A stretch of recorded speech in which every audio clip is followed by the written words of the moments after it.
মিষ্টি তার সন্তানের আগমনের কথা শুনে একই সাথে অবাক ও খুশি হয়ে যায়। তার মনে পড়ে রাফসানের সাথে কাটানো কিছু সুন্দর মুহূর্ত। গত 1 মাসে তারা অনেক কাছে চলে এসেছে। তাদের এই প্রেমেরই ফসল তাদের এই সন্তান। তাই তো মিষ্টি নিজের পেটে হাত দিয়ে বলে, আমার আর রাফসানের সন্তান। মিষ্টির কথা শুনে আমিনা ও ফাতিমা বিবি এত কষ্টের মাঝেও আনন্দ প্রকাশ করে। ফাতিমা বিবি বলেন, তোমার সন্তানসমূহ হবার কথা শুনে আমার ভীষণ ভালো লাগল। নিজের সন্তানকে তো আমি হারিয়ে ফেলেছি, তবে আল্লাহর কাছে দোয়া করব তোমার সন্তান যেন সুস্থভাবে এই পৃথিবীতে আসে এবং একটা সুন্দর জীবন পায়। তাহলেই তোমার বাকিটা জীবন ভালোভাবে যাবে। আমিনাও বলে, তোমার সন্তানের একটা ভালো ভবিষ্যতের আশা করছি আমি।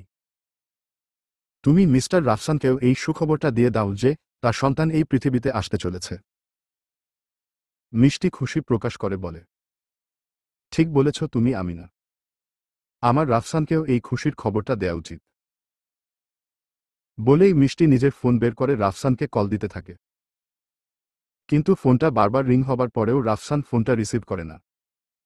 মিষ্টি কিছুটা চিন্তিত হয়ে বলে, উনি ফোনটা রিসিভ করছেন না কেন? মিষ্টির এহেন ভাবনার মাঝেই হঠাৎ করে আমিনা বলে ওঠে, মনে হয় কোন জরুরি কাজে আছেন। আমি তো নিজেও একজন গোয়েন্দা, তাই আর এই মিশনেও যুক্ত। তাই ওনার ব্যস্ততাটা বুঝতে পারছি। মিষ্টির তবু কেন জানি ভীষণ চিন্তা হচ্ছিল, তাই সে আবার ফোন দিল রাফসানের নাম্বার। অতপর ফোনটার কিছুক্ষণ তাকিয়ে থাকল। রিং বন্ধ হয়ে গেছে, কিন্তু রাফসান ফোন ধরেনি। এক অজানা আশঙ্কা মনের মধ্যে খোঁচা দিতে লাগল। সে কি ব্যস্ত, নাকি অন্য কোনো বিপদে পড়েছে? মিষ্টি নিজেকে আশ্বস্ত করতে চাইল, কিন্তু পারল না। ফাতিমা বিবি মিষ্টির মুখের চিন্তিত অভিব্যক্তি দেখে বললেন, মা, দুশ্চিন্তা করিও না। পুরুষ মানুষ যখন কাজ নিয়ে ব্যস্ত থাকে তখন এসব খেয়ালই থাকে না। একটু পর আবার চেষ্টা করো।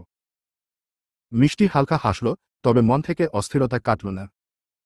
আমিনা পাশে বসে বলল, তবে একটা ব্যাপার মাথায় রাখা দরকার, মিস্টার রাফসানের বর্তমান অবস্থা নিয়ে আমরা বেশি কিছু জানি না। গোয়েন্দাগিরির কাজ সহজ না। সে হয়তো এমন জায়গায় আছে যেখানে ফোন ধরা সম্ভব নয়। মিষ্টি দীর্ঘশ্বাস ফেলল। আমিনার কথায় যুক্তি আছে, কিন্তু তবু একটা অস্বস্তি তাকে গ্রাস করে ফেলল। সে জানে রাফসান এখন কোথায়, কি করছে, এসব কিছু জানা তার পক্ষে সম্ভব না।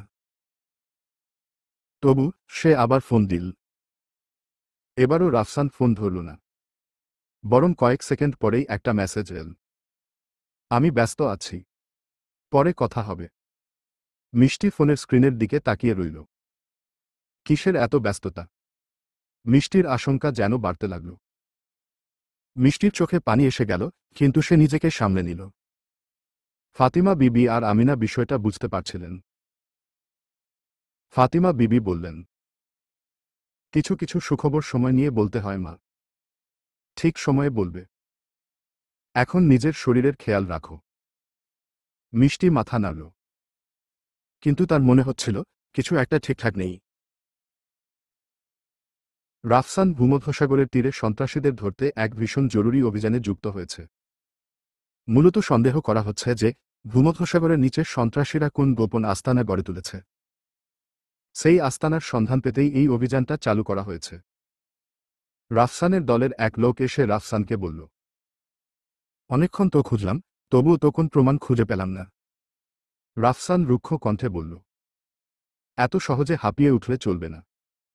আমাদের কোন না কোন প্রমাণ খুঁজে বের করতেই হবে। এটা গোটা মানব সভ্যতাকে রক্ষা করার লড়াই। এই লড়াইয়ে আমাদের জিততেই হবে। সবাই আবারও খোঁজাখুঁজিতে ব্যস্ত হয়ে যায়।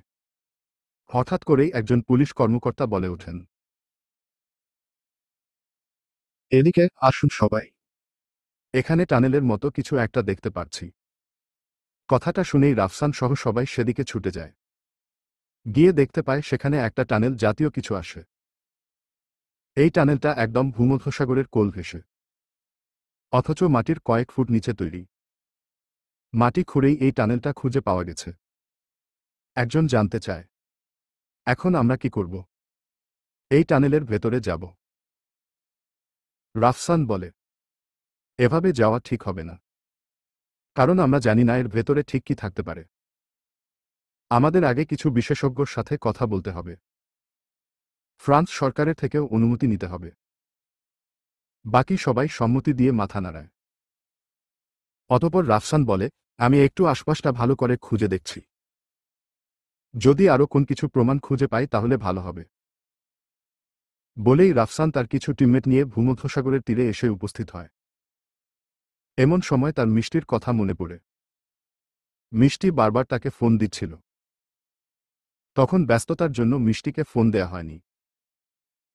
তাই এখন একটু সুযোগ পেতেই রাফসান আর দেরি না করে মিষ্টির নাম্বারে ফোন করে। এদিকে মিষ্টি যে রাফসানের চিন্তায় মশগুল ছিল, তাকে নিজেদের সন্তানের আগমনের খবর দিতে উদ্গ্রীব ছিল, সে যখন দেখল রাফসান কল করেছে তখন তার দুশ্চিন্তা কমল। ভীষণ খুশি মন নিয়ে মিষ্টি ফোনটা রিসিভ করে। রাফসান ফোনটা রিসিভ করেই বলে, হ্যালো মিষ্টি। তখন ফোন দিয়েছিলে কিন্তু আমি ব্যস্ততার জন্য রিসিভ করতে পারিনি।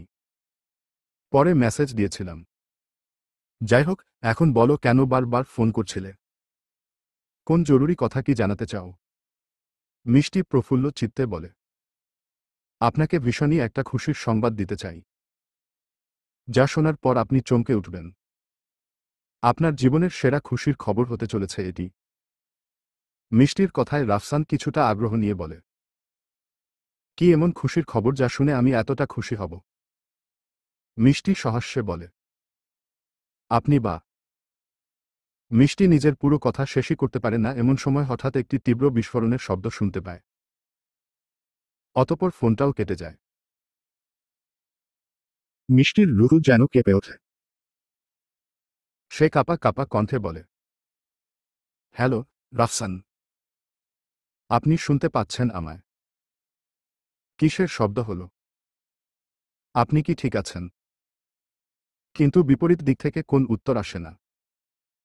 মিষ্টির গলা ভয়ে শুকিয়ে যায়। সে ক্রন্দনরত স্বরে বলে, কি হয়েছে মিস্টার রাফসানের? কিসের শব্দ শুনলাম আমি? আর কলটাই বা কেন কেটে গেল? ওনার আবার কোন বিপদ হলো না তো? সকালে রাফসানের বলা কথাগুলো মিষ্টির ভয় আরও বাড়িয়ে দেয়। এরই মধ্যে আমিনা বলে, তুমি চিন্তা করো না মিষ্টি আপু, হয়তো এমনি কোন শব্দ হবে। না, শব্দটা বিকট ছিল। এমনি এমনি এমন শব্দ হবার কথা না। মনে হলো যেন কোন বিস্ফোরণ। এমন সময় আমিনাদের এক প্রতিবেশী তাদের বাড়িতে ছুটে এসে বলে, আমিনা, ফাতিমা খালা, খবর শুনেছেন? আমিনা বলে, কি খবর? মার্সেই পোর্টে ভূমধ্যসাগরের তীরে নাকি ভয়াবহ বোমা বিস্ফোরণ ঘটেছে। যতদূর শোনা যাচ্ছে এখনও অবধি শতাধিক মানুষ মারা গেছে। আরও হাজার হাজার মানুষ আহত। পুরো 1 কিলোমিটার জায়গা জুড়ে বোমাটা প্রভাব বিস্তার করেছে। ভীষণ ক্ষমতাসম্পন্ন বোমা ছিল। কথাটা শোনা মাত্রই মিষ্টি নিজের পেটে হাত দিয়ে বসে পড়ে। তার সামনে ভেসে ওঠে রাফসানের চেহারা। মিষ্টি চিৎকার করে বলে ওঠে, রাফসান, আপনার কিছু হতে পারে না। চলবে ইনশাআল্লাহ। পরবর্তী পর্ব পেতে চ্যানেলটি সাবস্ক্রাইবও করুন।